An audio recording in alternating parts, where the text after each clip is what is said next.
Hey Stalkers, Evan from Stock Music Musician here. Got to celebrate the World Series champions, Washington Nationals. It's been a long ride with them, but we won the championship. Feels great. Today I'm going to talk about what I'd like to see in Reason 12. Okay, so I know Reason 11 just came out, but in my view, what I have to propose for Reason 12 is so significant, so long-term that they need to get cutting on it now. Because, frankly, they haven't really done too much innovative over the past few iterations of Reason. You know, they've basically just made it more like another DAW, more like a typical DAW, instead of innovating and trying to be a unique DAW. So, in the past, I've done videos where I've talked about the shortcomings with Reason. Some have been pretty nitpicky, but some have been major features, like the inability to score to video or export to MP3. Or previously no automation curves, built-in curves. So this is not a nitpicky video. If you want to check that out, I've done those before. I'll put a link down to there. But that's not what I'm here to talk to you about today. Today is really much more of a bigger scope, big picture thing. How can Reason be innovative again?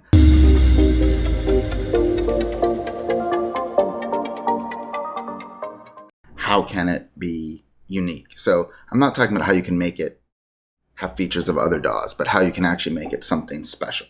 If you've got any ideas for like next level stuff that you'd like to see in Reason, please leave a comment down below. I'd really like to hear what you're thinking as well. I'm sure it's useful to propeller heads. Okay, so I've got three main areas that I have ideas for. And ironically enough, or unironically, it's for the mixer, the sequencer, and for the racks. So let's start with the mixer area.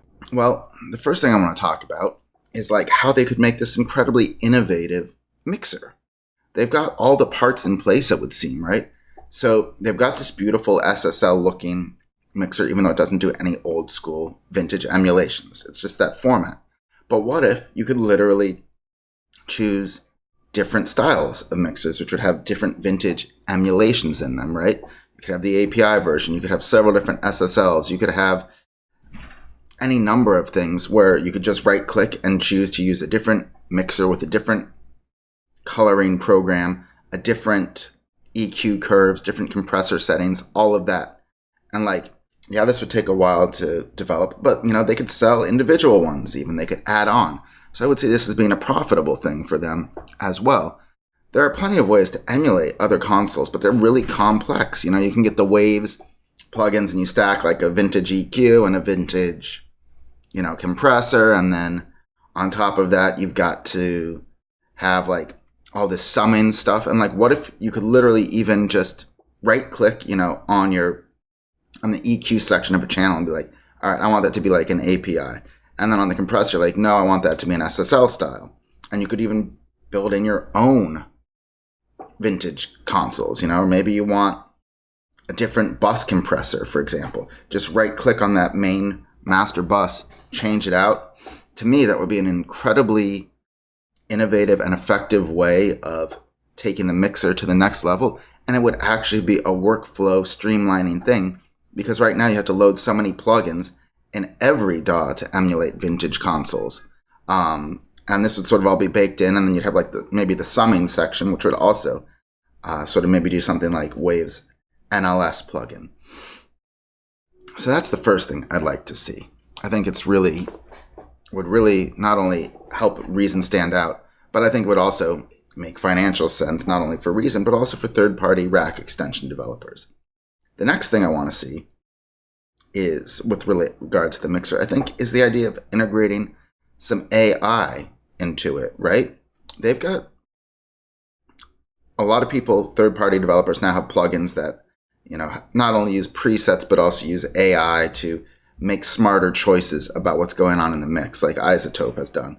And if you have access to all the instruments and stuff, why couldn't you click, for example, on your bass track and your kick drum track, and Reason, because of how you labeled them, would know which was the kick, which was the bass, and then would, you know, give you a few different options of how to complementarily EQ them and compress them and sidechain and things like that. You know, you it seems like things could be much smarter, and moving not just to presets, but beyond presets, where you have a drum bus, but it's aware of like what it actually sounds like, right? Is this too sibilant? Let's mix it up like that. I think to develop this, it's some next level stuff, but with machine learning, I think if you were just to run enough really good sounding drum tracks through a machine, you could probably get a pretty good starting off place. And then instead of just a preset, it would actually adjust everything based on what you have. I think this would really cut down the learning curve for a lot of people, and most people would probably make better sounding music with that. I know a lot of purists are going to be like, no, it's a skill and all of that. Yeah, mixing is totally a skill, and one that is very hard to learn. And I think that as reason is, not going down the route of being more professional by adding professional grade things. I think they need to go more towards the hobbyist route. And if people can make better sounding music with these AI additions and help, I think that people would be more likely to use Reason. And they would be more likely to, create in it, which is where its greatest strengths are, that you can create and it kind of feels like an instrument. And so take the learning curve down by adding AI. Now let's move on to the sequencer. Here, I similarly think actually there's a lot of room for AI to come into play just by having it be more smart about the tools that it offers you, about repetitive and routine editing that you keep doing. Whether it's advanced like quantizing options that aren't just to the 16th or not just the speed, whether it's offering to suggest a certain tool once you zoom in, whether it's like, let's say you want to add like crossfades in a certain way, that if it just starts like, if you do something a couple times, it would pop up and say, it looks like you're trying to do this. Do you want us to apply this process to every track?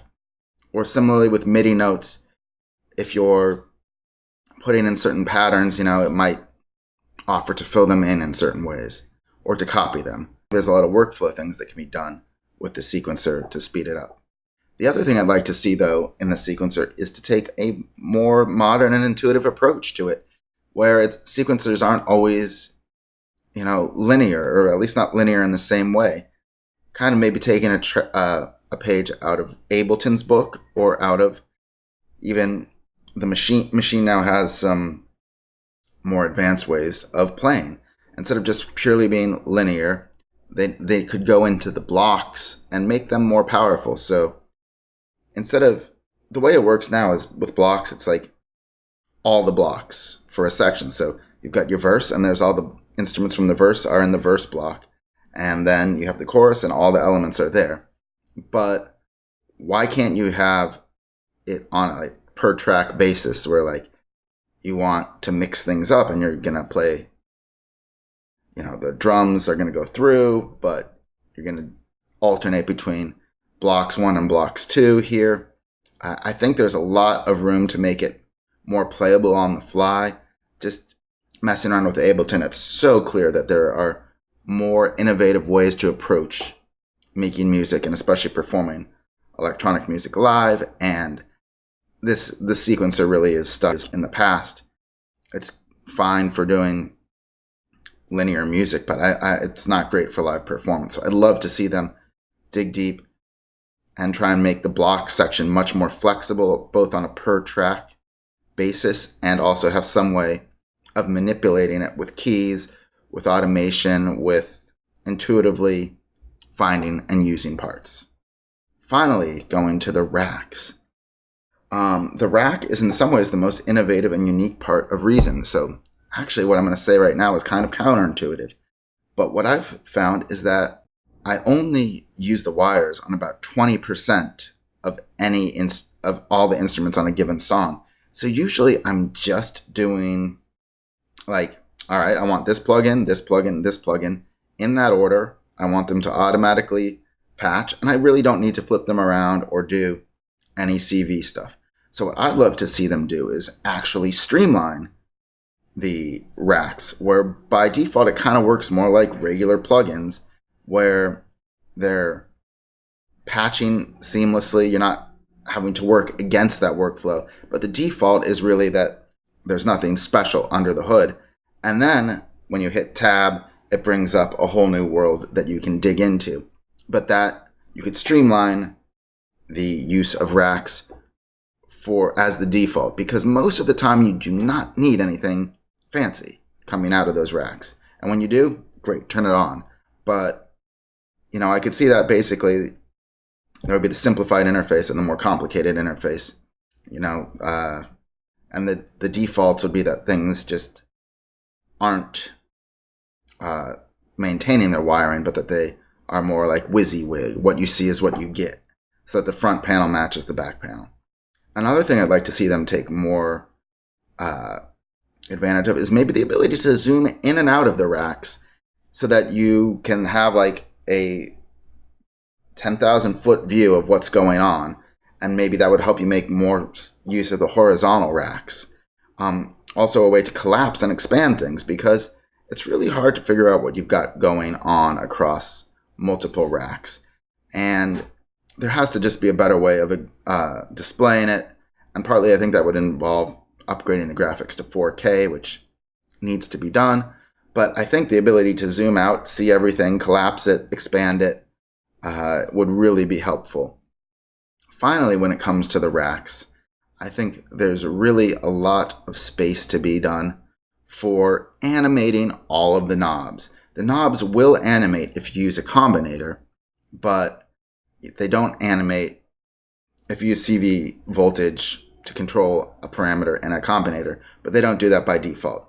And I'd like to really see all of the devices become much more active and alive so that you feel more like you're involved and directly touching them, because I think the knobs and the way that's displayed is incredibly useful. It's one of the killer features of Reason, that it feels like you're in a real studio. And I think they need to lean into that side of it more. But the patching just isn't as useful to me. So I really hope you found this helpful. I hope these ideas spark some comments on your own. I would love to hear what you'd like to see in Reason 12. Please leave the comments below. Thank you so much. And if you enjoyed this, be sure to like and subscribe. Thanks.